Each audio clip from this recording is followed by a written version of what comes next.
Hola a todos los hermanos, a todos los amigos, bienvenidos a un nuevo módulo de esta Escuela de Fundamentos Eternos, por lo menos para los hermanos de Kingdom Center en Los Ángeles, California, y la Escuela de Gobierno Espiritual, tanto para los aquí presentes en Argentina, en La Pampa, como para los hermanos de España, en Orihuela, Alicante, con el Ministerio Aliento de Vida. También estaremos compartiendo estos videos en la Escuela de Gobierno Espiritual que se realiza en Chile, en el Ministerio Vida. Para ellos también este módulo que he denominado Mentalidad del Reino. Nosotros hemos compartido otros módulos anteriormente y bueno, creemos que este orden va alineando pensamientos que nos van a servir para poder desarrollar esta propuesta de la vida del reino, de la vida bajo el gobierno del Espíritu Santo. En los módulos anteriores estuvimos viendo en el primer módulo principios del reino, donde entendimos de pronto el contraste entre religión y reino, y el diseño que Jesús había venido a establecer en la tierra. Nosotros debemos manifestar eso que Él estableció, es el reino de Dios en nuestra vida. Manifestarlo en nuestras acciones, en nuestros pensamientos, en nuestras palabras, y dar fruto para que pueda saber que todo lo que hacemos proviene de la nueva vida que hemos recibido y que vivimos en Cristo Jesús. En Él vivimos, en Él nos movemos y en Él somos.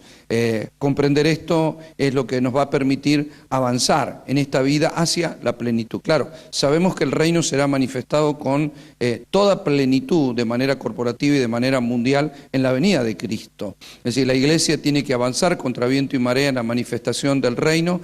Nosotros en nuestra vida personal ya estamos viviendo el reino. Algunas personas creen que el reino va a empezar a vivirse el día que entremos al cielo o el día que Cristo venga. Nosotros ya vivimos. La plenitud estará ahí. Cuando entremos al cielo tendremos plenitud por una sencilla razón. Dejaremos este cuerpo de muerte. Entonces entraremos a una dimensión de vida y de plenitud extraordinaria. Pablo dijo, para mí morir es ganancia, claro, porque en un abrir y cerrar de ojos estaré en su presencia.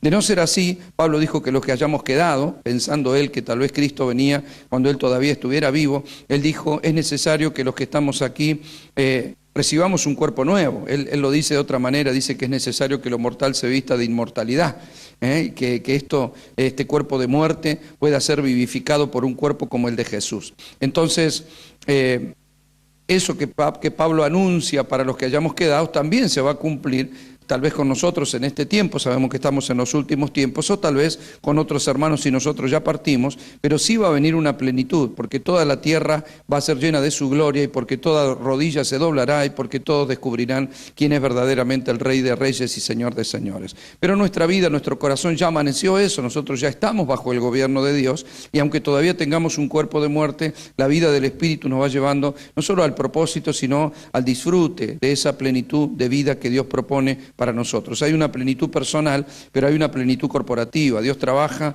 de las dos maneras, trabaja de manera individual desarrollando el ser interior de cada uno de nosotros, pero por otra parte trabaja de manera corporativa para poder manifestar el diseño que es la iglesia en el poder del uno, en el poder no solo de la unidad, sino del uno, porque es una sola vida, es el nuevo hombre manifestándose al mundo. Por eso en el segundo módulo vimos la importancia de madurar. Porque si lo que hemos recibido no es una religión ni un cambio de pensamiento, solamente hemos recibido vida. Y esa vida como nuevo nacimiento tiene que empezar a crecer. Y ese crecimiento nos va permitiendo no solo pensar, actuar, juzgar diferente, que es lo que Pablo plantea en Corintios 13, cuando era niño, dice, pensaba como niño, hablaba y juzgaba como niño, pero cuando dejé las cosas de niño, bueno, todo cambió. El mismo Pablo habla en el libro de Gálatas, habla de la importancia del crecimiento, porque dice que cuando un niño, aunque sea heredero de todo, es niño, y bueno, no difiere de un esclavo, estará bajo tutores y curadores hasta que pueda crecer. Entonces nos dimos cuenta que un inmaduro, un niño, no gobierna y es necesario que pueda crecer para poder gobernar. Cuando nace un rey, como nació Jesús en su momento, los magos del Oriente vinieron a honrarlo como rey. El problema es que todavía no reinaba en el sentido, o sea, sí desde su genética, desde su naturaleza, ya la esencia de lo que era estaba, ¿sí? Cuando nace un niño se sabe si ese niño va a ser varón o va a ser mujer, la partera lo puede decir, pero hasta que sea un hombre formado, un hombre pleno, que pueda ejercer actos en la vida, tiene que pasar por todo un desarrollo. Recuerde que Jesús nació como rey en Belén, sin embargo se manifestó como sumo sacerdote a los 30 años cuando se bautizó y comenzó su ministerio. Ahí realmente se metió en los negocios del Padre, no cuando tuvo 12 años que declaró eso, sino cuando tuvo 30. Ahí se metió verdaderamente en los negocios del Padre, porque plenitud, crecimiento, desarrollo es lo que nos permite avanzar. Pablo lo comenta también, o lo escribe en la carta a los Efesios capítulo 4, cuando dice que los 5 dones ministeriales estamos para perfeccionar a los santos, para poder crecer a la estatura de la medida de la plenitud de un varón perfecto, para que ya no seamos como niños. Entonces, por eso la importancia de hablar y de desarrollar este tema de la madurez espiritual que hablamos en el segundo módulo. Mientras que eso se va desarrollando y todos los módulos tienen que ver con ese desarrollo y esa plenitud, hablamos del peor enemigo contra la vida espiritual y contra la vida de la iglesia, que es el espíritu de la religión. El espíritu de la religión es el mismo espíritu que operó desde siempre, no solo mintiendo en el Edén, haciendo que Adán se tape con una hojita, lo cual es el recurso humano para poder presentarse o tener comunión con Dios, con ideas humanas que no funcionan, sino que también lo vemos en toda la Escritura, operando continuamente, llevando al pueblo a la idolatría, a la falsa adoración, y lo vemos en Cristo. Cuando Cristo se manifestó, su peor enemigo fue ese espíritu de religiosidad. Fue el espíritu que los religiosos tenían y que Jesús tanto atacó. Jesús nunca atacó a los pecadores porque sí, al contrario, le llamaban amigos de pecadores, pero atacó duramente al espíritu de religiosidad. Los llamó hipócritas, víboras, generación de víboras, hijos del diablo, bueno, un montón de cuestiones, sabiendo que él no tenía problema contra carne y sangre, sino contra un espíritu que operaba en la vida de esas personas que se acercaban con malas intenciones y con mucho mal en su corazón. De hecho, él les decía, ustedes procuran matarme, la palabra no haya cabida en vosotros. Y ellos les decían, pero ¿quién procura matarte? Demonio tienes. Y lo mataron. Les pusieron falsos testigos porque el espíritu de religiosidad es mentiroso, lo hicieron todo con apariencia de piedad. El primero que le pegó una cachetada fue el sumo sacerdote. Los que lo acusaron ante las autoridades romanas fueron justamente las personas del Sanedrín, los religiosos, los fariseos, las personas que tenían una autoridad y un rango religioso respetado por la sociedad. Y eso los llevaron a la muerte. Así también son los mismos que persiguieron a la iglesia, cuando en el primer siglo la iglesia empezó a manifestar la unción, el poder y la gracia de Dios. La vida de Dios fue atacada continuamente. Nosotros vemos que Saulo de Tarso era justamente un fariseo de fariseos. Un hombre instruido en la palabra, un hombre que pensaba que estaba defendiendo a Dios y el reino, sin embargo estaba atacando a los santos, atacando a la iglesia, hasta que Jesús le sale al cruz y le dice, ¿por qué me persigue? Saulo dice, yo no te persigo a vos, estoy persiguiendo a los cristianos. Bueno, es que si los perseguís a ellos, me perseguís a mí, porque ellos son mi cuerpo. Ahora, no lo dice él, sino que es lo que él plantea, dice, ¿por qué me persigues? ¿No? Y Saulo no estaba persiguiendo a Dios, estaba persiguiendo a la iglesia, pero la iglesia y Cristo son uno solo, porque la iglesia es el cuerpo de Cristo. Por eso es tan importante erradicar de todo patrón de comportamiento personal y corporativo todo lo que tenga que ver con las obras muertas, todo lo que tenga que ver con las cuestiones humanas. Los religiosos cantan pero no adoran, conocen mucho la Biblia pero no tienen revelación. Son personas que pueden hacer todo como hacemos habitualmente en nuestras liturgias, nuestro culto, nuestras reuniones, pero nada de eso lleva vida, si no tienen el espíritu de vida que va creciendo, madurando y manifestando una legitimidad. Es decir, son cambios que tienen que ver con la vida, es lo que somos, no lo que hacemos. Lo manifestamos claramente, hablamos justamente, estoy recordando conceptos, ¿no? Porque hablamos claramente de que el pecador no es pecador porque peca, sino que peca porque es pecador. Primero está la naturaleza, luego está el resultado. Así también cuando por la gracia recibimos la vida de Cristo, no somos santos porque hacemos obras de santidad, sino que las obras de santidad son el resultado de que ya somos santos, porque la gracia otorga lo que la ley demandaba. La ley demandaba santidad, pero no la otorgaba, entonces el hombre fracasaba. El nuevo pacto es un pacto de gracia, en el cual Dios nos otorga la vida de Cristo y pone en nosotros el querer como el hacer por su buena voluntad, lo dice Filipenses 2, o Hebreos capítulo 13, que dice que Dios hará lo que es agradable, hará en nosotros lo que es agradable delante de Él por medio de Jesucristo. Hoy llegamos a lo que es este módulo sobre la mentalidad del reino. Si vamos a las definiciones, mentalidad significa modo o forma de pensar. hábito o característica de una actitud mental que determina cómo interpretamos o respondemos a las situaciones. Yo les dije, en la vida siempre estamos tomando decisiones. Algunas decisiones son intrascendentes, como qué me voy a poner por la mañana, si voy a desayunar, a dónde voy a ir o no. Y puede que no cambien mucho el rumbo de nuestra vida. Algún kilito más, saldré más abrigado o menos abrigado según el clima, pero nada más, no puede ser tan trascendente. Sin embargo, hay decisiones como con quién me voy a casar que sí pueden determinar el rumbo de nuestra vida. Es decir, hay decisiones trascendentes y algunas intrascendentes. Cuando nos equivocamos podemos buscar culpables y echar culpa, pero en realidad siempre está detrás de todo lo que nos ocurre en la vida un porcentaje de decisiones personales. Alguien dijo por ahí, el 95% de las cosas que nos ocurren están bajo nuestro gobierno. Hay un 5% solamente de cosas en la vida que no podemos manejar. Por ejemplo, yo puedo salir con mi vehículo, andar correctamente y de pronto viene un hombre alcoholizado, dobla en contramano y me choca. Yo fui víctima de ese choque, no tengo la culpa, pero yo soy responsable de cómo voy a reaccionar ante ese choque. Es decir, me voy a enojar, me voy a pelear, saco un revólver y mato a la persona, lo perdono, lo bendigo, voy al seguro, tengo seguro, no tenía seguro. O sea, hay un montón de situaciones. ¿Cómo reacciono cuando llego a mi casa? Llego enojado, discuto con mi esposa, me peleo con gente. ¿Qué es lo que hago? ¿Cómo lo resuelvo? Me enojo, no puedo dormir, me aparto de Dios. O sea, ¿qué es lo que pasa? La gente tiene una diversidad enorme de reacciones que son el resultado de sentimientos que producen pensamientos, que producen acciones y que muchas de esas están equivocadas. Cuando andamos en luz, Dios alumbra no nuestra mente primero, Él alumbra nuestro corazón porque de ahí emana la vida. Cuando Dios alumbra por la palabra, nosotros vimos la parábola del sembrador, vimos que el Señor derrama su semilla va al corazón, la semilla no queda en el oído no es la tierra, el corazón es la tierra, el oído es como el surco por donde penetra la semilla para que llegue a nuestro corazón. Y esa semilla luego produce. Y cuando hay vida, se manifiesta en palabras, en acciones, en actitudes, se va manifestando la vida de Cristo. Eso es poder manifestar el reino. Por eso la misma Biblia dice, busca primeramente el reino de los cielos y su justicia, y todo lo demás te será dado por añadidura. Buscar el reino es buscar la voluntad de Dios. Buscar la voluntad de Dios implica conocer la palabra y que la palabra vaya formando y forjando nuestra vida. Para lo cual necesita Dios usar por medio del Espíritu, las armas de nuestra milicia. ¿A qué se refería Pablo con las armas de nuestra milicia? Bueno, él decía que eran poderosas en Dios para derribar fortalezas, argumentos y altiveces. Eso no es algo que Dios pretenda hacer con Satanás. Nosotros pensamos al hablar de armas que es para pelear contra el diablo.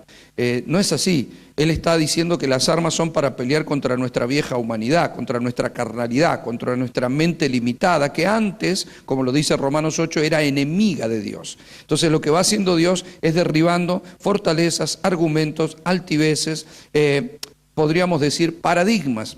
La palabra paradigma surge en su etimología de la palabra patrón, son los patrones de pensamientos que a veces gobiernan nuestra vida. Usted sabe que un patrón gobierna, al igual que Faraón gobernó a los hebreos, ¿verdad? A veces lo hace con tiranía y a veces un patrón puede ser un buen patrón. Lo cierto es que los pensamientos tiranos son perversos, los pensamientos limitantes son perversos y gobiernan la vida, como aquellas personas que tienen determinada fobia o determinados temores.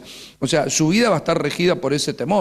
Y usted lo va a mirar de afuera y va a decir, pero no es real lo que vos estás pensando. Sin embargo, ese pensamiento es tirano y gobierna su vida. Las personas que son obsesivas o celosas, por ejemplo, no con el celo de cuidado, sino con el celo enfermizo, son personas que en su pensamiento siempre tienen dudas, temores, están pensando mal de la persona que se supone tienen que amar, respetar y honrar, piensan mal de otras personas, piensan en todo momento, maquinan pensamientos que son perversos y que manejan el rumbo de su vida. Esas personas muchas veces son desconfiadas, son violentas y terminan destruyendo su hogar, su familia, su propia vida, terminan algunos de ellos matando a la otra persona.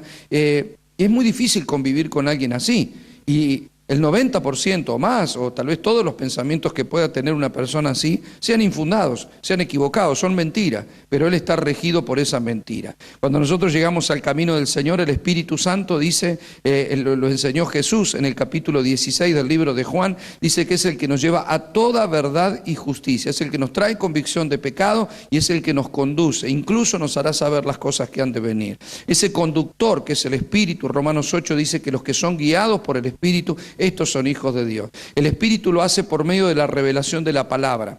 ¿Ve? El Espíritu puede guiarnos en alguna determinada situación, pero lo que rige el destino de nuestra vida es el conocimiento de la palabra, porque la palabra es como la plomada para poder avanzar sobre una pared que se va edificando de manera recta y no que se va torciendo. Dice que el Señor acomoda nuestros pasos, corrige nuestros pasos, endereza nuestras veredas. Es decir, los pensamientos cuando son torcidos generan caminos que parecen caminos de vida, pero pueden ser caminos de muerte. Sin embargo, cuando la palabra es lámpara a nuestros pies y es lumbrera a nuestro camino, como dice el Salmo 119, versículo 105, entonces somos alumbrados y por causa de que vemos no nos equivocamos. Es muy difícil caminar por la noche, es muy difícil andar en la ruta de noche en el auto, sería casi criminal, no solo para uno mismo, que es una actitud suicida, sino que para todos los conductores que andan en la carretera voy a ser un peligro absoluto, porque andaría sin luz en un camino que me demanda que yo pueda ver con claridad, que tenga buena luz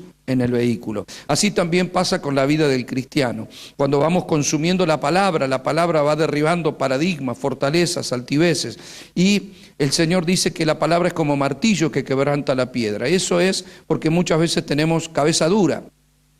Tenemos pensamientos que están firmes ahí, que son duros como la roca. Entonces Dios tiene que con la palabra ir pegándole a esos pensamientos, destruyéndolos, volviéndolos polvo, para que no quede nada de todo eso y que Él pueda sembrar la vida, la bendición, la gracia, el favor, el pensamiento correcto. También la palabra es asociada con la espada del Espíritu, la espada de doble filo que penetra hasta partir el alma, las coyunturas, los tuétanos, el espíritu, y discierne los pensamientos y las intenciones del corazón. Yo quiero decirle que muchos, al hablar de la espada del Espíritu, la asocian siempre con la lucha contra Satanás. Pero Dios no está tratando de penetrar el corazón, el alma, el espíritu de Satanás, mucho menos para discernir qué hay en su corazón. Ya sabe lo que hay en su corazón. Tiniebla, oscuridad, perversidad. Él no está usando la espada para eso, la espada es para nosotros. Que penetre nuestro ser hasta partir el alma, las coyunturas, los tuétanos, y que pueda forjar pensamientos en nosotros correctos, mientras que parte todo lo que pertenece al alma o a los pensamientos que son limitantes y los va partiendo, arrancándolos de nuestra vida para establecer en nosotros el pensamiento correcto, que es la verdad de Dios, la voluntad de Dios, los principios de Dios. Entonces, si mentalidad es un modo o una forma de pensar, esa forma de pensar está alineada a Dios o no. Dios va trabajando con nosotros. Cuanto más años tenemos y nos convertimos, más le dificulta a Dios derribar paradigmas, porque tenemos muchos. Es decir, una persona que viene con muchos pensamientos o patrones de pensamientos equivocados y Dios los tiene que ir derribando. Vamos a ver hoy la mente hasta qué grado puede convertirse en una verdadera enemiga de Dios, cuando el mandato de Dios es todo lo contrario, es romper todo eso y llevarnos a la vida de Dios. Es difícil romper pensamientos de tiniebla si no hay humildad, si no hay entrega, si no hay... Bueno, Jesús lo dijo, lo definió con la palabra humildad. Él dijo: aprended de mí que soy manso y humilde de corazón y déjate guiar. O sea, ponete mi yugo y déjate llevar, déjate guiar. Dejarnos guiar por la palabra es tener la humildad suficiente para que Dios pueda erradicar esos pensamientos, que podamos renunciar a los pensamientos equivocados para abrazar los pensamientos correctos. A eso la Escritura le llama arrepentimiento. Arrepentimiento es un cambio de pensamiento. El original de la palabra, el original griego de la palabra arrepentimiento es metanoia, que significa cambio de pensamiento. Eso Dios lo hace por medio de la obra del Espíritu Santo y el poder de la palabra. Él nos va llevando a que podamos pensar como el Señor. Mire, en Filipenses capítulo 2, en el versículo 1, a partir del verso 1, dice el apóstol Pablo: haya pues en vosotros este sentir que hubo también en Cristo Jesús, el cual siendo en forma de Dios no estimó el ser igual a Dios como cosa que aferrarse, sino que se despojó a sí mismo, tomando forma de siervo, hecho semejante a los hombres, y estando en condición de hombre se humilló, y asimismo haciéndose obediente hasta la muerte y muerte de cruz, por lo cual Dios también le exaltó hasta lo sumo y le dio un nombre que es sobre todo nombre, para que en el nombre de Jesús se doble toda rodilla de las que están en los cielos y en la tierra y debajo de la tierra, y toda lengua confiese que Jesucristo es el Señor, para la gloria de Dios Padre. Esto es trascendente para una mentalidad que Dios quiere formar en nosotros. No solo porque todo lo que hizo Jesús es un ejemplo claro y extraordinario para nosotros, sino también por el primer concepto que Pablo está soltando en esta palabra. Si usted me permite leérselo en la versión lenguaje sencillo, dice, escuche bien, verso 5. Verso 5, Filipenses 2, verso 5, perdón, creo que le había dicho el 1, es verso 5, a partir del verso 5, dice, piensen y actúen como Cristo Jesús, esa es la misma manera de pensar que le estoy pidiendo que tengan. Es extraordinario, mire, piensen y actúen como Cristo Jesús, esa es la misma manera de pensar que les estoy pidiendo que tengan. Cristo era como Dios en todo sentido, pero no se aprovechó de ser igual a Dios. Al contrario, Él se quitó ese honor, aceptó hacerse un siervo y nacer como un ser humano al vivir como hombre. Se humilló a sí mismo, fue obediente hasta el extremo de morir en la cruz. Por eso Dios le dio el más alto honor y el nombre que está por sobre todos los nombres, para que todos los que están en el cielo, en la tierra y debajo de la tierra se arrodillen ante Jesús y para que todos reconozcan que Jesucristo es el Señor, dando así honra a Dios Padre. Amado, un extraordinario pasaje de la Escritura donde Pablo nos habla de las maravillas de Cristo, de su abnegación, de su obediencia, de su entrega, de su humildad y de su triunfo. Y él dice que eso es lo que Dios demanda de nosotros, que podamos vivir en Él y que para poder vivir en Él pensemos como Él piensa, para cual Él nos ha dado la mente de Cristo. Recordemos en el mismo capítulo de Corintios, en el mismo Nuevo Testamento, en la carta a los Corintios, el mismo apóstol Pablo escribió en el capítulo 2 de la primera carta a los Corintios que nosotros tenemos la mente de Cristo. Ya vamos a ir a ese pasaje, sobre todo porque este módulo lo demanda claramente, ¿verdad? Que vayamos a ese pasaje. Lo cierto es que tener la mente de Cristo es pensar como Cristo pensó, para poder vivir como Cristo vivió. Y este desafío que pretende presentar Pablo, o que presenta Pablo, es todo un desafío que es muy difícil poder llevar adelante si no entendemos que la manera de pensar de Dios es exigente, pero es locura, porque es una dimensión que va contra todos los paradigmas humanos. Para el ser humano es mejor recibir que dar. Para el ser humano es mejor ser sabio que hacerse necio para poder aprender. Es mejor ser mayor y no el menor. O sea, los principios de Dios siempre son diferentes. O sea, para una persona poder retener es mejor que poder dar para poder multiplicar. O sea, son principios que al hombre no le cierran. Y Pablo también habla de esto, porque Pablo en la carta a los Corintios, en el capítulo 1 de la primera carta, él dice que el evangelio de la cruz es locura para el hombre natural, no lo puede entender. La palabra locura tiene que ver con falto de juicio. Es una persona que no tiene juicio, no está pensando con juicio respecto de lo que piensa. Ahora, si usted sigue avanzando en la lectura del pasaje, el mismo apóstol Pablo dice que Dios ha enloquecido la sabiduría del mundo. Ahí vuelve a usar la misma palabra, enloquecido, es decir, le ha quitado juicio al pensamiento que la sociedad tiene hoy en día. Y luego dice que nosotros fuimos hechos, o que Cristo es nuestra sabiduría. Nuestra sabiduría. Y luego al capítulo siguiente dice que Cristo es la mente de Cristo. La mente de Cristo está en nosotros tenemos la mente de Cristo, eso es lo que quise decir. Entonces, lo que va llevándonos Pablo es sobre un pensamiento en el cual para el mundo, o sea, para las personas que no tienen a Dios, nosotros estamos locos en un montón de cosas que hacemos porque nuestra vida ha cambiado. Nos ha pasado, a mí me pasó de manera personal que tenía amigos, personas que me respetaban, me amaban, me conocían, compartíamos, teníamos muchas cosas en común, y cuando me convertí no les cayó bien que yo vaya a la iglesia. Yo pasé a ser una mejor persona, tener una vida más sana, tener actitudes más sanas, pensamientos más nobles. Sin embargo, eso provocó un rechazo en eso. En lugar de provocar todo lo contrario, hubo personas a las que yo iba a comer a su casa todos los fines de semana y me permitían que sus hijos vinieran, que estén conmigo, me decían el tío. Y sin embargo, cuando yo me convertí, cuento mi conversión y empecé a dar testimonio con mi vida de los cambios que Dios estaba produciendo, dejaron de invitarme.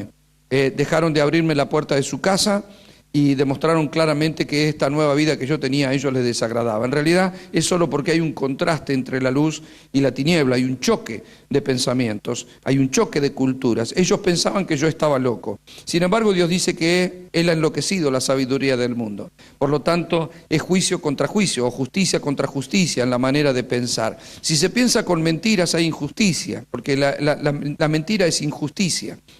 Nunca va a haber justicia por medio de una mentira. Pero pensar con la verdad de Dios es pensar en justicia. Por eso hay un choque ahí entre la injusticia y la justicia, entre la tiniebla y la luz. Y Dios nos va llevando por este camino que a muchas personas les podrían parecer locura. O sea, pensar que me tengo que humillar, que tengo que ser como Cristo, que tengo que tener humildad, que no tengo que pelear por mí mismo, y que si yo me humillo, Dios me va a exaltar hasta lo sumo, que si me pegan en una mejilla ponga la otra, no parece un pensamiento cuerdo a la hora de que lo evalúen las personas que no conocen a Dios. Pero para nosotros esto, lo dice Pablo, es poder de Dios. Si queremos ver manifestado el poder de Dios, tenemos que pensar como Dios piensa para vivir como Dios quiere. Eso es reino.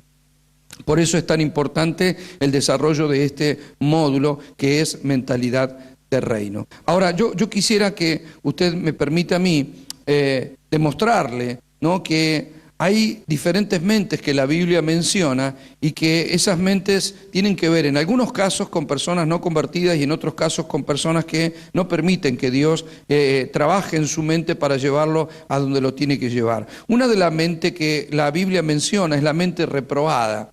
Dice Romanos capítulo 1, verso 28, y como ellos no aprobaron tener en cuenta a Dios, Dios los entregó a una mente reprobada para hacer cosas que no convienen. Eso no lo habla de los cristianos, sino de personas impías que como rechazan la verdad y la voluntad de Dios, bueno, Dios los entrega a su mente para que hagan los deja en oscuridad, que tomen la decisión que ellos quieren tomar. Lo cierto es que las cosas que no convienen les va a producir pérdida.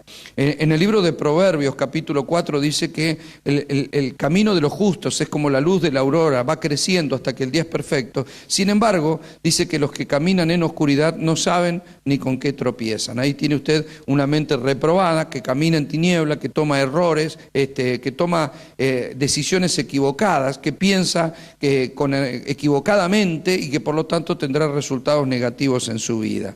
La otra mente que nombra la Escritura es la mente entenebrecida, ahí donde entra en juego la luz, ¿no es cierto?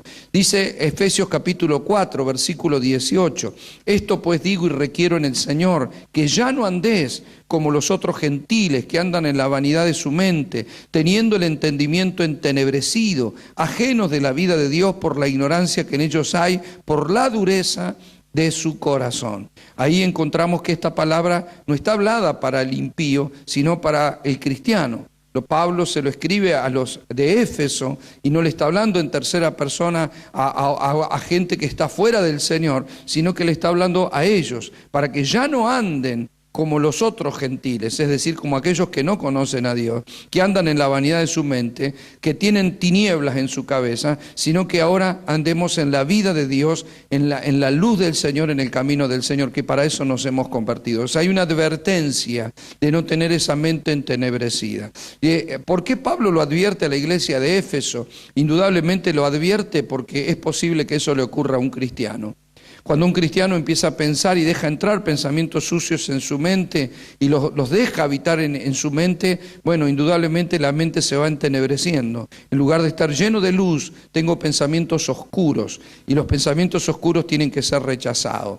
Martín Lutero expresó hace unos años, por supuesto, en la época del 1500, en ese siglo, él declaró una palabra, una frase que se hizo muy conocida hasta nuestros días. Él dijo que no puedo evitar que los pájaros anden sobre mi cabeza, pero sí puedo evitar que hagan un nido. Así son los pensamientos, es decir, como cuando yo salgo afuera pasa una bandada de pájaros y yo no puedo evitar que esos pájaros pasen por ahí, de hecho no tiene nada de malo, tienen que pasar. Así son algunos pensamientos, no los podemos evitar, parece que como un pájaro surcan nuestra mente y en un momento determinado uno dice, mirá lo que estoy pensando, ¿cómo se me puede ocurrir semejante cosa?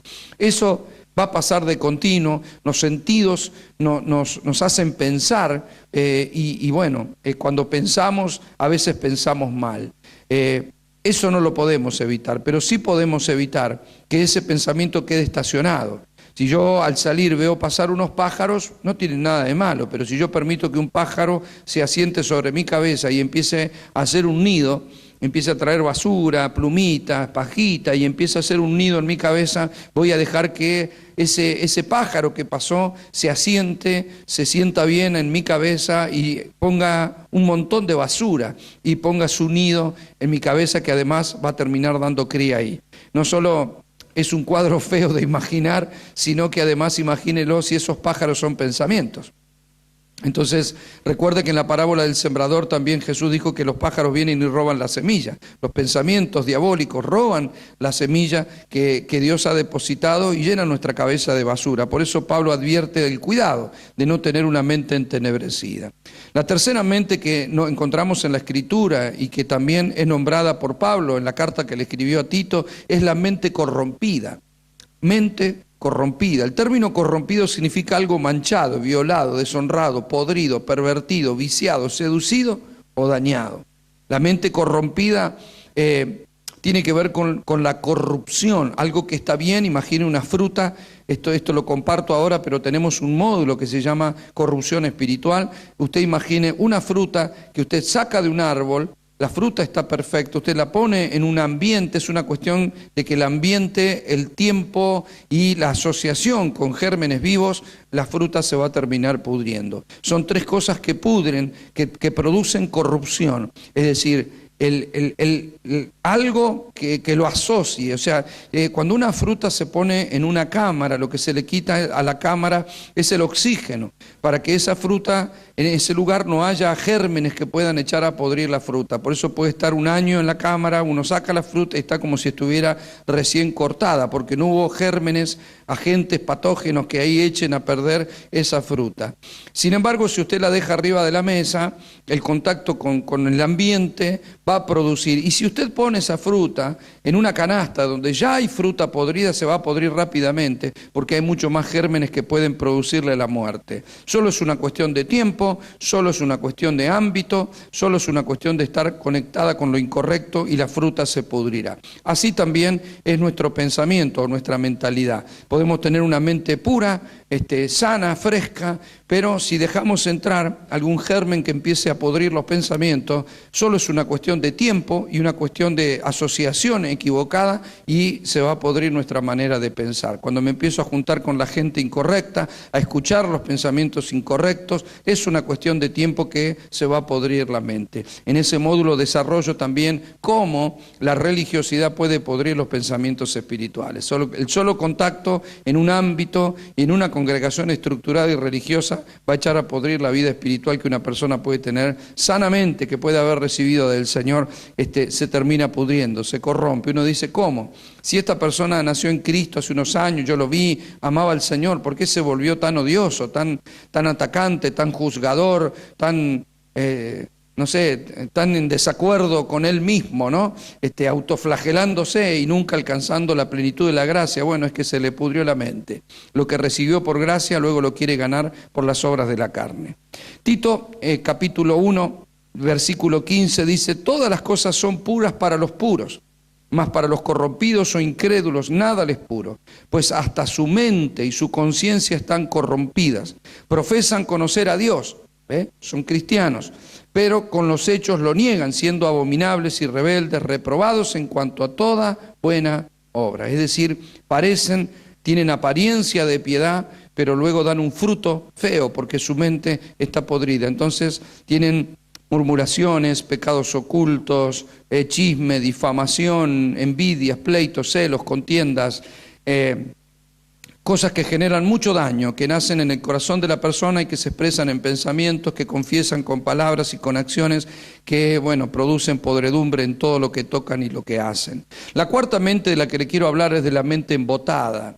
La palabra embotar significa hacer menos efectivo y eficaz algo, debilitar. Una persona embotada es una persona que ha perdido su frescura, una persona que está como cansada, que tiene como su mente bloqueada, que está débil, que está mal porque está embotado. Eso suele pasarnos cuando estamos en ambientes o cuando estamos en una situación, no sé, que tenemos que manejar muchas horas en el auto. A veces yo tengo que hacer viajes de miles de kilómetros, y llega un momento que uno se baja, toma aire en una estación de servicio, en un lugar, o cuando uno llega al hotel y se siente como embotado de estar tantas horas detrás del volante en ese mismo lugar, está cansado, la mente no funciona igual, el cuerpo no funciona igual, se necesita descansar. En 2 de Corintios capítulo 3, verso 15 menciona esta mentalidad. Dice Pablo: pero el entendimiento de ellos se embotó. Fíjese que está hablando de alguien que no lo tenía así, se embotó. Porque hasta el día de hoy, cuando leen el antiguo pacto, les queda el mismo velo no descubierto, el cual por Cristo es quitado, y aún hasta el día de hoy, cuando se lee a Moisés, el velo está puesto sobre el corazón de ellos. Fíjese que mente y corazón funcionan juntos. Él no dice que el velo está en la mente, que el velo está en el corazón. El corazón no permite la revelación no permite pensamientos correctos. La mente se embota cuando ellos, los judíos, se está hablando en este caso de los judíos, leen las escrituras, leen a Moisés. Cuando dice que leen a Moisés, Moisés se refería no solo al Pentateuco, escrito por el mismo Moisés, sino que profetas mayores o profetas menores también eran parte de lo considerado como escrituras para los judíos. Y Pablo dice, cuando ellos leen, tienen un velo. Tienen la mente embotada, no pueden ver, no pueden salir, están como atrapados, están como agobiados, conocen las escrituras, pero no logran la frescura y no logran la vida. Así le ocurre a algunas personas que no reciben el vino nuevo, ¿no? Porque son odres viejos, y entonces se embotan y se ponen agrios, y no hay revelación, no hay una clara manera de pensar que manifieste vida. Sus pensamientos son deprimentes, son de muerte, son de maldición, uno los ve que no andan con gozo, y uno dice, pero ¿cómo? Si los pensamientos de Dios y el sentimiento de Dios tiene que producir gozo, porque el gozo es nuestra fortaleza. No los produce, porque los pensamientos están embotados. Cuando leen la Biblia no encuentran otra cosa que oscuridad, no descubren la luz porque tienen un velo. Esos velos tienen que ser quitados. En este pacto Cristo hizo la obra de redención, que es rasgar el velo. Cuando lo rasgó simbólicamente en el templo, también lo hizo en el mundo espiritual. Su carne es ese velo que cayó para que todos tengamos acceso a la revelación y a la vida del Espíritu. Es una dimensión a la que todos tenemos acceso. Pero bueno, cuando el ser humano se vuelve un poco carnal, parece que ese velo vuelve a ponerse sobre la mente del ser humano para que la revelación sea muy limitada, para que la iluminación sea muy limitada. Les recuerdo que para mí iluminación y revelación es exactamente lo mismo. Algunos ministerios o algunos institutos teológicos o bíblicos enseñan que en este tiempo ya no hay más revelación, que el canon bíblico se cerró. Y es cierto que el canon bíblico se cerró, pero la revelación es poder ver. Apocalipsis es correr el telón. Viene de la palabra apocalipto, correr el telón. Correr el telón es correr el velo. Revelación. La palabra revelación tiene que ver con velo, que se corre hacia atrás. Es decir, correr el velo para que yo pueda ver es una revelación. No dista para mí ninguna diferencia a que alguien diga que ahora somos iluminados. Si yo estuviera a oscuras, si yo tengo aquí tengo mi computadora, si yo tuviera un telón delante de mi computadora, yo no podría leer lo que dice mi computadora. Ahora, si yo corro ese velo, de pronto puedo leer. Eso es revelación. Ahora, si usted dice, no, porque ahora es iluminación, está bien, si yo tuviera la computadora apagada o las luces apagadas, yo no podría ver, pero si prendo la computadora o se prenden las luces, yo podría ver. No hay ninguna diferencia. Poder ver es poder entender, y poder entender la voluntad de Dios es revelación, son velos que se corren. Otra mente que quiero compartirles es la mente carnal. Es la mente inclinada justamente a la carnalidad. Romanos capítulo 8, versículo 5, si usted me permite, se la voy a leer la nueva versión internacional. Yo utilizo muchas versiones diferentes porque cuando uno va al lenguaje, uno encuentra que hay idiomas que son muy ricos y que hay 5 o 6 palabras de cada término griego, y bueno, esa riqueza a veces nos amplía la manera de pensar. Algunas personas están como obsesionada, ¿no?, con que la Reina Valera es la verdadera. Sin embargo, la Reina Valera es una versión más, ¿no? Es una versión más revisada en dos ocasiones. Primero por Valera, por Reina Valera, que revisó, hizo una revisión y unos años después, esa fue la versión del oso que le llamaron, porque tenía en realidad esa versión bíblica salió con un oso comiendo miel en la tapa. Y luego vino otra revisión por Cipriano de Valera, y esa revisión de Cipriano de Valera es la que terminó formando lo que hoy tenemos como la versión Reina Valera, ¿no? La 1960. Esa es la que de pronto más toman como que esa es, pero todas las versiones tienen algo bueno que nos puede permitir despejar un poquito más el panorama para poder entender la voluntad de Dios. La NBI, sobre todo la primera versión de NBI que salió, fue bastante buena. Dice los que viven, la primera, porque luego fueron vendidos los derechos y no salió una versión mejor en la segunda parte. Pero bueno, toda versión puede ser criticable, esto no es para desecharla, sino para saber cuándo un pasaje puede ayudarme por las palabras escogidas a encontrar un poco más de luz. Romanos 8:5 dice, los que viven conforme a la naturaleza pecaminosa fijan la mente en los deseos de tal naturaleza. O sea, mis sentidos demandan, mi concupiscencia arde y mi mente piensa en favor de todo eso. En cambio, dice, los que viven conforme al Espíritu fijan la mente en los deseos del Espíritu. La mentalidad pecaminosa es muerte, mientras que la mentalidad que proviene del Espíritu es vida y paz. La mentalidad pecaminosa es enemiga de Dios, pues no se somete a la ley de Dios ni es capaz de hacerlo. Los que viven según la naturaleza pecaminosa no pueden agradar a Dios. No es que no quieran, no pueden. Aquí habla de una mentalidad inclinada al espíritu y una mentalidad inclinada a la carne. Usted sabe que la carne tiene que someterse a la vida del espíritu. Nosotros tenemos un espíritu renacido que va creciendo y madurando, un alma que está siendo redimida permanentemente, es decir, llevándola a la libertad permanente, rompiendo todo lo que debe romper el Señor en nuestra estructura pensante y sentimental, y un cuerpo que es un cuerpo que solo es aquello que nos conecta con el mundo natural. Y ese cuerpo tiene sentidos y esos sentidos generan deseos, y la mente carnal es la mente que lo ve todo externamente, exteriormente, desde el hombre exterior, ¿no? Entonces tiene pensamientos pecaminosos o deseos incorrectos y no entiende los deseos del Espíritu para pensar con la mente de Cristo, que es la mente espiritual que Dios nos ha dado. Por eso dice Pablo, pensar con la mente del Espíritu es vida y paz, pero pensar con la mente carnal, lo único que puede acarrear sobre nosotros es maldición y muerte. Dios nos libre de todo eso, ¿verdad?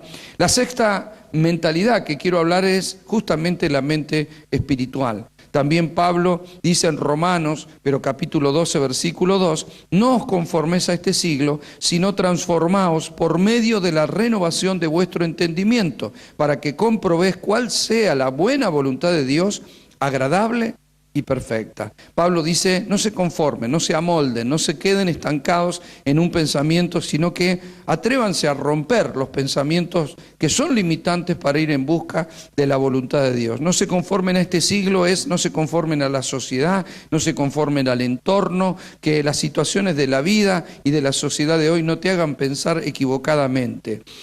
La palabra conformar viene, la raíz de la palabra conformar en su etimología viene de la palabra forma.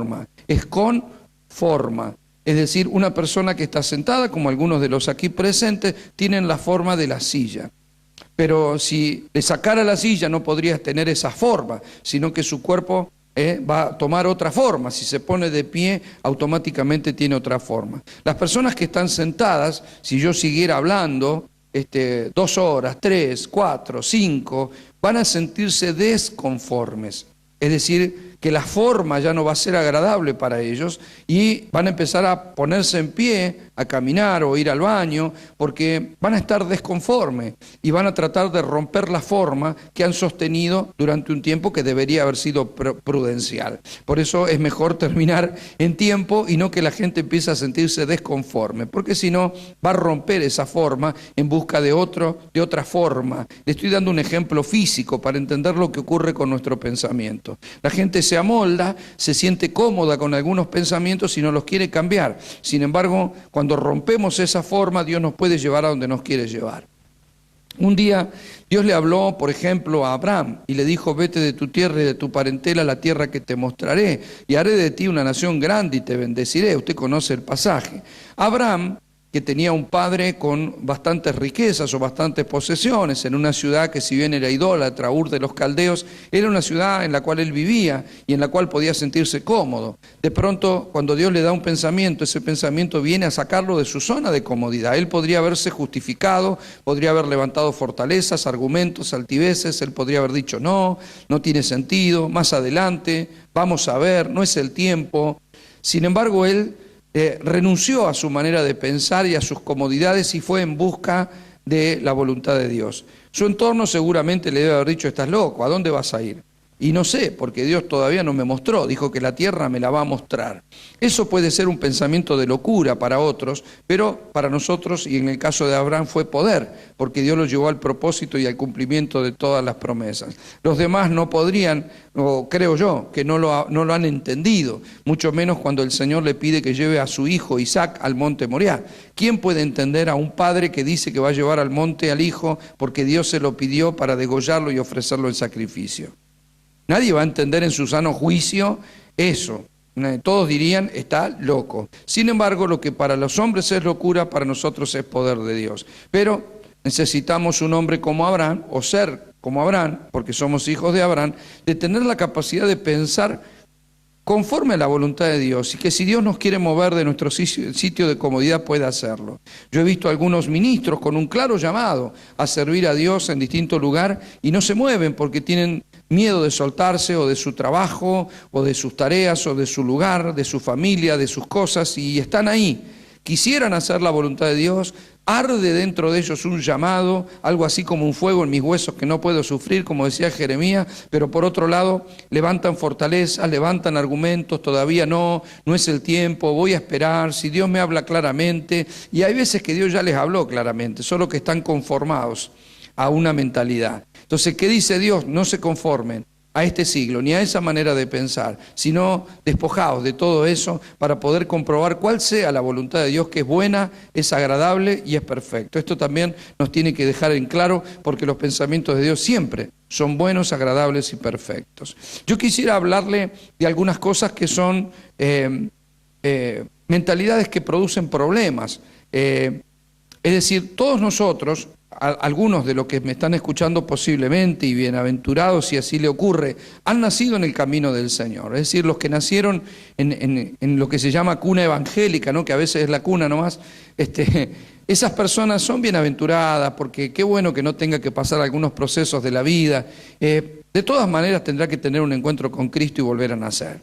De todas maneras tiene que ocurrir eso, tiene que recibir la vida del Espíritu, pero yo he visto que cuando pasadas 2 o 3 generaciones de personas que son cristianos, nacen y no se nota en qué momento. Son niños que ya nacen con la unción del Espíritu sobre ellos, porque su misma madre le transmitió desde su cuerpo esa unción que nunca necesitó recibir, sino que nació, la recibió, la sostuvo, creció, maduró. Eso es extraordinario, es precioso ver eso, me encanta ver eso. Pero muchas veces, algunos de nosotros, en muchos casos, las personas conocen a Dios de grande, como le pasó a Saulo de Tarso, como me pasó a mí. Conocimos a Dios después de ya tener pensamientos que están incorrectos, de tener experiencias que a veces son amargas, de tener situaciones en las que nos hemos equivocado. No es lo mismo que una niña nazca en el Señor, encontrarte como una samaritana que ha tenido 5 maridos. O sea, todo depende, todo eso tiene que ver con una mentalidad que se ha formado y eso no es inocente. La Biblia nos deja ver, por ejemplo, que hay un enemigo, es la mentalidad adámica, es la mentalidad de Adán, del hombre de pecado, de la vieja naturaleza, y no la mentalidad de Cristo. Esa fue forjada por experiencias de la vida, y la Biblia le llama a eso, por ejemplo, a la herencia de nuestros padres. La herencia de nuestros padres no solamente puede ser económica, si bien nosotros nacimos de nuevo, Cuando yo hablo de la nueva naturaleza y el impulso de la vida del Espíritu, es nuevo nacimiento, punto. Nueva criatura somos, nada más.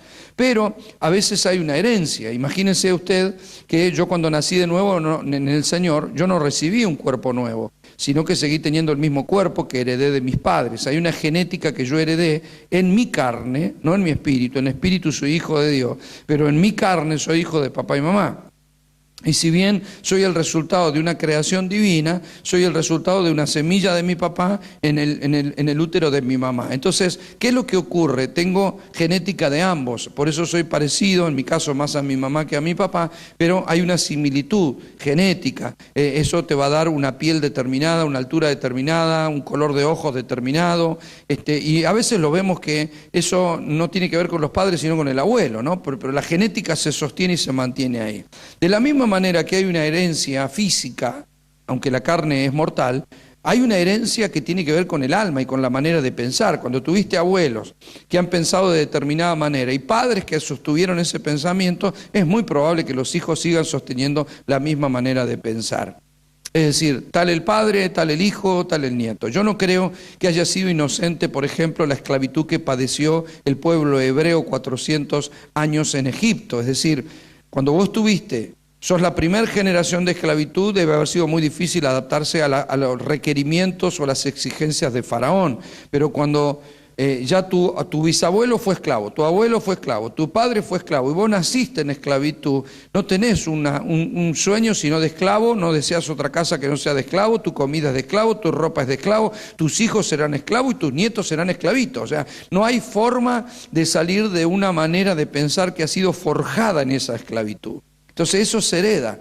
Dios tiene que empezar a sembrar en nosotros una mente de libertad. Con ese pueblo hebreo también lo intentó hacer, lo llevó por el desierto para que ellos cambien su manera de pensar. El desierto no fue por el diablo, ni fue por una exigencia que a Dios se le ocurrió porque sí, sino que dijo, yo los puedo meter en pocos días en la tierra, pero si yo los meto se me van a volver atrás porque todavía piensan como esclavos. Los voy a llevar por el camino largo e incluso cuando entren a conquistar la tierra, los voy a ir metiendo en la tierra poco a poco y voy a ir sacando las fieras salvajes y a los enemigos poco a poco para que ellos vayan asimilando una manera de pensar, de gobierno, de reino, de conquista. Bueno, lo mismo pasa con nosotros, que llegamos tal vez con una mente de esclavitud, que no nacimos en el camino del Señor, sino que nacimos con una mente de esclavitud. Mire, Primera de Pedro, en el capítulo 1, verso 18, dice, sabiendo que fuisteis rescatados de vuestra vana manera de vivir, la cual recibiste de vuestros padres.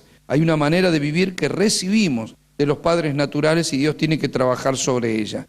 Pablo dice en Colosenses, capítulo 1, verso 21, y vosotros también, que eras en otro tiempo extraños y enemigos en vuestra mente, haciendo malas obras, ahora os ha reconciliado. Fíjese que la reconciliación lo que hace es traernos a nosotros la mente de Cristo, mientras que vamos batallando contra esa mente que antes era enemiga. Era enemiga porque vivíamos en ámbitos enemistados, ámbitos de tiniebla, pensamientos de tiniebla, hogares de tiniebla, hogares a veces donde impera la violencia, donde imperan las malas palabras, los malos pensamientos, la infidelidad. Todo eso, cuando llegamos al camino del Señor, Dios tiene que trabajar con esa mente que ha sido enemiga por causa de lo que ha heredado, la cultura, los pensamientos. Fíjese que una persona que nace en China o en la India puede ser muy diferente a una persona que nace aquí en Latinoamérica, en Norteamérica o en Europa. Puede ser muy diferente. En la China tienen más de 3 millones de dioses diferentes, en la India. Imagínese usted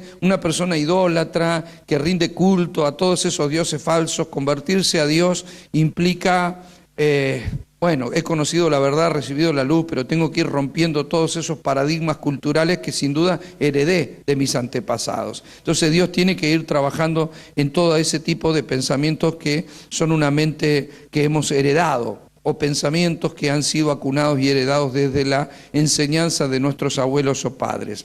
Y en segundo lugar, la sociedad y la cultura son enemigos directos a una mentalidad. Filipenses capítulo 2, verso 15 dice, para que seáis irreprensibles y sencillos, hijos de Dios, sin mancha, en medio de una generación maligna y perversa, en medio de la cual resplandeceréis como luminares en el mundo. Es decir, necesitamos ser irreprensibles. La palabra irreprensible... yo encontré una buena definición para la palabra irreprensible que usted puede que no se le olvide. Es como tratar de agarrar un palo enjabonado y tratar de treparlo. es imposible porque no lo puedo agarrar, no puedo hacer base para agarrar, para poder trepar a ese palo porque me resbalo. Bueno, eso es algo, una persona irreprensible, no hay cómo agarrarlo, ¿sí? Sino que todo resbala, no tengo forma de aprisionar a esa persona, no puedo agarrarlo en algo. Un irreprensible es alguien que no se puede agarrar. Sencillos, dice Dios, pero que tenemos que tener cuidado porque estamos en medio de una generación maligna, en una generación que es perversa. Esa generación puede que nos haya acunado durante 20, 30 años hasta que conocimos a Dios, todo depende de cada uno. Eso no es inocente. La sociedad y la cultura forjan una manera de pensar y luego Dios tiene que ir trabajando con todo eso. Recuerde que Dios tuvo que agarrar un Jacob con una manera de pensar y llevarlo a que se convierta en un Israel, el príncipe de su pueblo, de embustero y tramposo a príncipe de su pueblo. Recuerde que el Señor lo procesó por más de 20 años, hasta que él sale de esa tierra, va a encuentro de Esaú, y Dios tiene que terminar peleando con Jacob hasta tocar su muslo de encaje, dejarlo rengo para toda la vida y que él pueda recibir la bendición. Todo un proceso. De una mentalidad embustera a una mentalidad de príncipe. Dios necesita hacerlo sacándonos esos vestigios culturales o sociales que a veces hemos arraigado en nuestra mentalidad. Tercera situación o tercera cosa que perjudica nuestra manera de pensar son las experiencias personales de la vida. Todos tenemos pensamientos, todos tenemos razonamientos. Yo quiero decirle que la palabra de Dios es la verdad. Y la verdad es la que nos hace libres. El problema de los seres humanos, que parece que hubiera tantas verdades, en realidad no hay muchas verdades, hay una sola. Lo que hay son diferentes razonamientos. Entonces, en todo grupo de personas usted va a encontrar ciertas confrontaciones y discusiones. Si usted junta a un grupo de personas en cualquiera de los países que están mirando esta escuela, seguramente habrá diferentes líneas de pensamientos políticos o partidarios. Eso va a hacer que esas personas discutan ideas y que no se pongan muy de acuerdo entre demócratas, republicanos, socialistas. ¿Sí? ¿Por qué? Porque son líneas de pensamiento. Entonces, entre ellos hay diferentes razonamientos. Pasa lo mismo, por ejemplo, en los deportes. Cuando hay un deporte que de pronto es el deporte más destacado de esa determinada nación, hay personas que son fanáticas de un equipo y hay personas que son fanáticas del otro equipo. Incluso algunos ya son al extremo, ¿no? Que si se encuentran ambos grupos discuten y pelean y bueno, muchas veces esa violencia ha llevado todavía a cosas peores. Lo cierto es que esos pensamientos encontrados no pueden ser cambiados, van a discutir y uno va a decir, mi equipo es el mejor equipo del mundo. El otro le dirá, no, estás equivocado, porque el mejor equipo del mundo es el mío. No hay una conciliación, no hay un acuerdo. La pregunta es, si yo me pongo en el medio, ¿quién dice la verdad? Bueno, puede que ninguno de los dos. En definitiva, los dos están razonando. Entonces, si alguien me preguntara y me dijera, a ver, pastor, ¿quién tiene razón? Y yo le diría, los dos tienen razón. Porque la razón es el don del pensamiento. Dios nos ha dado a todos los hombres la capacidad de razonar. El problema es si razono con la verdad o no razono con la verdad. Ahí es donde está el gran tema, ¿no? Los razonamientos pueden ser muy limitados y pueden ser muy perversos. Nuestras experiencias de vida nos traen razonamientos. Yo he estado con personas que son muy fanáticas de un equipo de fútbol y le he preguntado, ¿y por qué son tan fanáticos? Entonces dicen, no, porque somos los mejores, porque nuestro equipo es extraordinario. Pero, a ver, ¿dónde...? ¿Cuándo te convertiste a ese equipo? ¿Cuándo empezaste a creer? No, desde que yo era chiquito, porque mi papá también era de ese equipo. Ahí nos damos cuenta que el padre le pasó una manera de pensar y él empezó a razonar como razonaba su papá, y si su padre era de ese equipo, él sigue defendiendo los mismos colores y es muy probable que su hijo también lo haga, ¿no? Que sean gustos que se han pasado generacionalmente. Pueden discutir, pueden basar todo en sus razonamientos, eso pasa en un deporte o pasa en una religión y al final no es más que una herencia, no es más que situaciones de vidas personales, cosas que se vivieron, que formaron o forjaron un pensamiento en la vida de esa persona. Eso también ocurre con las experiencias personales que pueden ser mucho más traumáticas. Entonces, dentro de lo que es el trabajo redentivo de Dios, o sea, yo recuerde que Cristo nos redimió en la cruz del Calvario, pero lo que para Él fue consumado para nosotros es un proceso redentivo donde Dios va llevando todo de las tinieblas a la luz, de la esclavitud a la libertad. Recuerde que Jesús dijo que Él estaba ungido y que a los cautivos Él les pregonaba. ¿sí? A los oprimidos los ponía en libertad, pero a los cautivos les pregonaba. Es decir, pregonar significa hablar, predicar, enseñar. En otras palabras, lo que va haciendo Dios con el poder del Espíritu y la palabra es provocando libertad. Conocerás la verdad te hará libre. Nadie conoce toda la verdad. Y nuestra esclavitud, o nuestra libertad, mejor dicho, para que suene más lindo, nuestra libertad siempre será proporcional a la verdad que conocemos. Si no conocemos toda la verdad, puede que haya algún área de esclavitud. Si bien somos libres de la esclavitud de Satanás y de la condenación eterna, podemos estar esclavos de paradigmas incorrectos, de pensamientos limitantes. Entonces, hay experiencias en la vida y situaciones en la vida de nuestro pasado que sin duda han forjado una manera de pensar. Esto lo mencionamos en el trabajo redentivo de Dios, y ahí entraría lo que es la iniquidad, las maldiciones generacionales o maldiciones autoimpuestas, los pecados de la carne, las raíces de amargura, el rechazo, la falta de perdón o espíritus que abren puertas a otros espíritus. Cuando doy una materia sobre liberación espiritual, yo menciono y de pronto me sumerjo un poco en cada uno de estos puntos. Por una cuestión de tiempo no lo puedo hacer ahora, no me voy a sumergir en todo lo que es la iniquidad, hay un módulo en el que hablo de ella, no me sumerjo en lo que son las maldiciones generacionales o la herencia recibida o las maldiciones autoimpuestas o los pecados de la carne o las raíces de amargura que se pueden dar hasta del vientre de nuestra madre. Todo esto no lo puedo explicar ahora, no es mi tema en esta escuela, pero forman, y no es inocente, una manera de pensar en nuestra vida. Si nosotros nos criamos en un hogar con desamor, donde sentimos el rechazo de una madre que nos quiso abortar, de una madre que nos abandonó cuando teníamos 5 años, de un padre que no se ocupó y nos crió una tía, de un ambiente de pobreza y de pronto con algo de violencia, eso no nos puede sino forjar una manera de pensar limitada, con timidez, con complejos, con no sé, un montón de situaciones que puede tener una persona cuando vive y cuando piensa, que no es más que el resultado de aquello que se generó, que se sembró y que se marcó en su mente y en su corazón en su niñez. Esto lo vamos a desarrollar en otras escuelas, solo quiero que considere que todo esto forma una manera de pensar. Claro, como cristianos, hay dos cosas fundamentales que hoy nosotros necesitamos entender y me gustaría poder dejarlo claro antes de que demos cierre a este primer taller de este módulo sobre la mentalidad del reino. El mal entrenamiento religioso, esto ya lo digo dentro de la vida cristiana, porque hasta ahí yo he hablado de todo lo que traemos, ¿no? De nuestros padres, de la sociedad, de la cultura, de pronto de la iniquidad, de la herencia, del rechazo, todo tiene que ver con lo pasado. ¿Sí? Con las maldiciones, con todo lo que viene del pasado.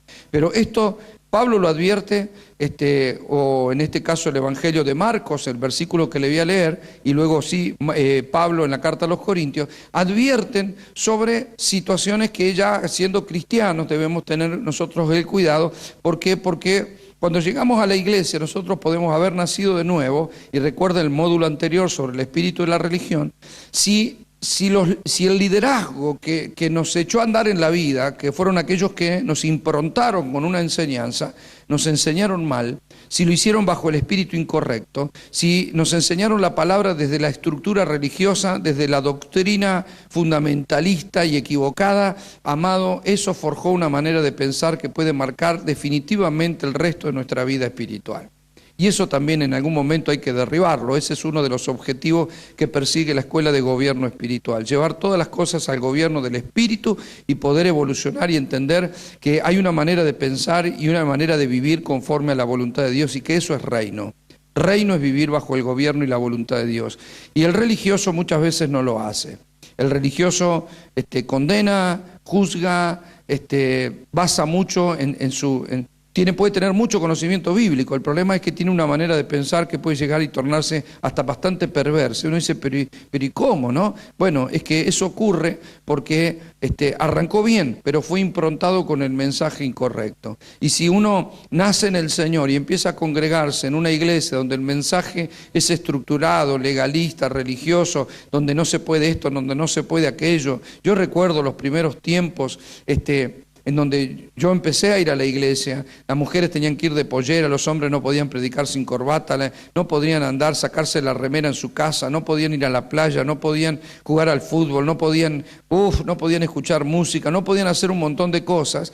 Y claro, todo eso forja una manera de pensar. El que lo adoptó Y bueno, ya es muy difícil romper eso fácilmente, ¿no? Hay personas que dicen esto no se puede comer y se lo enseñaron así, y aunque hoy sepa, dice no, ahora sí, ahora me doy cuenta que se puede, pero yo ya no puedo, porque su conciencia no se lo permite. Su conciencia fue forjada con un pensamiento equivocado. Por eso es tan importante los primeros años de vida en el desarrollo de un niño, porque lo que se siembra en ese niño es lo que va a dar fruto el resto de su vida. Los psicólogos dicen que el carácter de un niño está forjado, realizado, podemos decir, en los primeros años de vida, donde esos años que cuando ya somos grandes ni nos acordamos, no nos acordamos lo que vivimos cuando teníamos 1 año, 2, 3, sin embargo, son los años que van a determinar el patrón de carácter y de comportamiento de esos niños que al llegar a ser maduros van a estar determinados. Entonces una persona dice, yo siempre fui tímido, y tal vez no nació tímido, algo lo hizo tímido, o retraído, o acomplejado, o temeroso, o fóbico. Bueno, todo eso es el resultado muchas veces de algo que se vivió. Eso pasa en la vida natural, eso también pasa en la vida espiritual. Cuando somos improntados con el mensaje incorrecto, eso puede marcar todo el entendimiento a futuro de nuestra vida espiritual. La otra cosa que debemos cuidar es lo que hablamos en el segundo módulo, que es la inmadurez espiritual. En Corintios 13 dice Pablo, cuando era niño pensaba como niño.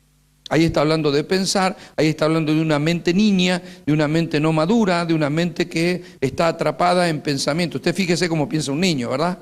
Un niño es muy limitado para pensar, para evaluar, para juzgar correctamente, porque su manera de pensar, o sea, al niño su papá se le esconde en algún lugar público y él empieza a mirar para todos lados y no lo ve y ya se asustó, ya le entró el caos, ya empezó a gritar, empezó a llorar, no lo pueden calmar, porque él está pensando en algo tremendo que es lo que está pasando, y tal vez su papá está ahí nomás. Cuando uno ya maduró y creció, si perdiste de vista a tu padre, dice, bueno, ya va a volver, si no lo llamaré por teléfono, y si no me vuelvo a mi casa caminando, me tomo un taxi, no hay un problema, o sea, he cambiado mi capacidad de resolver problemas. Entonces, para un niño, un pequeño problema puede ser un gran problema, pero cuando empezamos a pensar correctamente, desarrollamos intelecto, desarrollamos sabiduría, desarrollamos pensamientos que resuelven, que son resolutivos, lo que hacemos es que lo que antes era un problema ahora deja de ser un problema. Así ocurre cuando la mente de Cristo se va manifestando y va creciendo en nosotros, en nuestra sabiduría espiritual. Por último, debemos tener cuidado con las fortalezas mentales. Cuando en 2 de Corintios capítulo 10, versículo 3, Pablo dice, pues aunque andamos en la carne, no militamos según la carne, porque las armas de nuestra milicia, yo se lo mencioné de memoria, pero ahora se lo leo, no son carnales, son poderosas en Dios para la destrucción de fortalezas, derribando argumentos y toda altivez que se levanta contra el conocimiento de Dios, llevando cautivo todo pensamiento a la obediencia a Cristo. Fíjese, una fortaleza, amado, es lo que, por ejemplo, en el antiguo pacto, una fortaleza era una muralla que rodeaba una ciudad. Dentro de la ciudad estaba el rey con todos sus soldados, estaban todos los gobernantes y estaba todo el pueblo dentro de esa ciudad. La muralla servía para defender a todo el pueblo que estaba dentro, para que el enemigo no pueda matarlo, para que el enemigo no pueda conquistar esa ciudad. Cuanto más muros tenían, bueno, esa ciudad era mucho más fuerte, como ocurrió, por ejemplo, en la Gran Muralla China. Es la obra más majestuosa, humana, que existe sobre la tierra. Sin embargo, usted debe saber, si conoce la historia, que la muralla china no fue derribada por el enemigo, pero sí fue violada por el enemigo cuando se sobornó a uno de los guardas para entrar por una de sus puertas. O sea, por más que se hizo una gran muralla, igual fue penetrada por el enemigo, porque hubo un acceso que se abrió, una puerta que se abrió. Amado, hay fortalezas que defienden lo bueno, y está bien, pero hay fortalezas que defienden lo malo. Es decir, yo puedo tener un pensamiento equivocado y levantar una fortaleza para defenderlo. Y entonces de pronto yo a tal persona no lo pienso perdonar, porque me hizo algo muy feo. Y puede que tenga razón, solo que no estoy razonando con la verdad. Entonces yo te cuento la historia, usted me dice, sí, tenés razón, lo que te hizo fue feo, pero la verdad dice que tenés que perdonarlo. Y yo empiezo a levantar fortaleza y digo, no, yo no lo voy a perdonar de ninguna manera, porque lo que a mí me hizo, porque no tiene sentido, porque no es justo que yo lo haga. Entonces, en lugar de actuar en obediencia, que es el principio de la sabiduría, basado en el temor de Dios, es decir, yo reconozco la verdad y actúo por la verdad, y eso producirá una libertad en mí, yo quedo atado y cautivo por causa de levantar una fortaleza que defiende un pensamiento equivocado. ¿Qué es lo que procura hacer Dios con el Espíritu Santo y el poder de la palabra? Derribar fortalezas, como martillo así, rompiendo la fortaleza. Si usted busca la definición, fortaleza eran lugares altos que protegían a los pueblos del enemigo. La fortaleza de la mente son los muros que conservan vida, viva, intacta y respetada una idea, sea buena o sea mala. Es decir, una vez que yo abracé pensamientos correctos, está perfecto que yo levante fortalezas para que el enemigo no me los robe. Pero si lo que yo tengo es un pensamiento incorrecto, tengo que derribar la fortaleza para que el Señor pueda conquistar esos pensamientos y hacerlos suyos.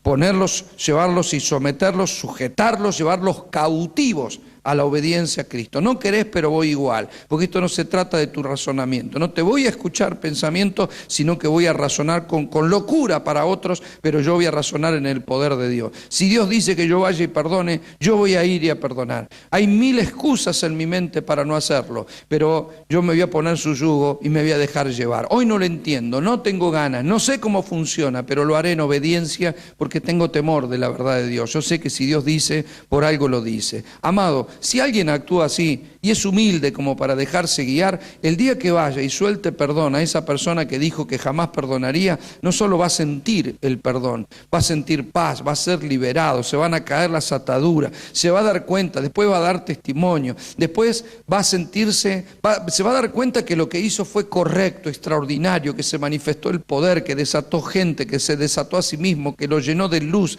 el haber perdonado. Todo eso es cuando tenemos la capacidad de derribar las fortalezas que Dios quiere derribar para que nosotros podamos avanzar al propósito divino. Muchas de las fortalezas de los cristianos hoy en día son el orgullo, son las preocupaciones, son rebeliones, ya vamos a hablar de ese tema, son resentimientos, incredulidad, complejos, temores, religiosidad, tradiciones, tentaciones, cosas que defendemos.